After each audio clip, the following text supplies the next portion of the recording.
ગેરકાયદેસર ખનન પર આકસ્મિક રેડ પાડવામાં આવી। થાનગઢમાં પ્રાંત અધિકારીએ આકસ્મિક રેડ કરી કાર્બોસેલનો 20 મેટ્રિક ટન જથ્થો ઝડપી પાડ્યો છે। કુલ 36 લાખથી પણ વધુનો મુદ્દામાલ જપ્ત કરવામાં આવ્યો છે। મહત્વનું છે કે જે રીતે પોલીસ દ્વારા આકસ્મિક રેડ પાડવામાં આવી હતી તેમાં આ 20 મેટ્રિક ટન કાર્બોસેલનો જથ્થો ઝડપી પાડવામાં આવ્યો છે અને સાથે જે શખ્સોની ધરપકડ કરવામાં આવી છે તેની સામે પણ કાયદેસરની કાર્યવાહી હાથ ધરવામાં આવશે।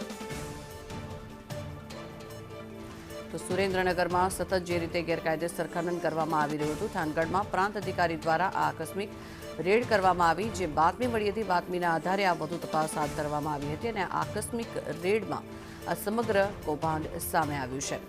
ગેરકાયદેસર ખનન પર આકસ્મિક રેડ કરવામાં આવતા 20 મેટ્રિક ટન જેટલો કાર્બોસેલનો જથ્થો જપ્ત કરવામાં આવ્યો છે। સાથે જ આ જે શખ્સોની ધરપકડ કરવામાં આવી છે તેમનો પણ ગુનાહિત ઇતિહાસને ધ્યાનમાં રાખતા તેમની સામે કાયદેસરની કાર્યવાહી હાથ ધરવામાં આવશે।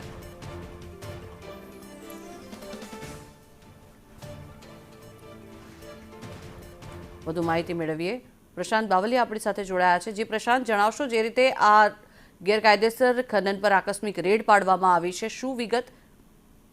જી ઝંખના, જણાવી દો કે ચોટીલા પ્રાંત અધિકારી દ્વારા ત્યાં મહેસૂલી ચોકી ઊભી કરવામાં આવી છે અને આ મહેસૂલી ચોકીમાં રાત્રિ દરમિયાન એક ટ્રક અને એક લોડર દ્વારા જે કાર્બોસેલનો જથ્થો છે તે ખનન પ્રવૃત્તિ કરવામાં આવી હતી અને આકસ્મિક રેડ દ્વારા પ્રાંત અધિકારી દ્વારા એક લોડર અને ટ્રક તેમજ 20 મેટ્રિક ટન કાર્બોસેલનો જથ્થો ઝડપી પાડવામાં આવ્યો છે અને આ ઇસમો વિરુદ્ધ કાયદેસરની કાર્યવાહી કરવામાં આવી છે।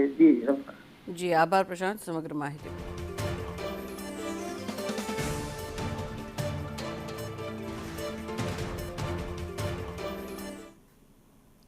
આગળ વાત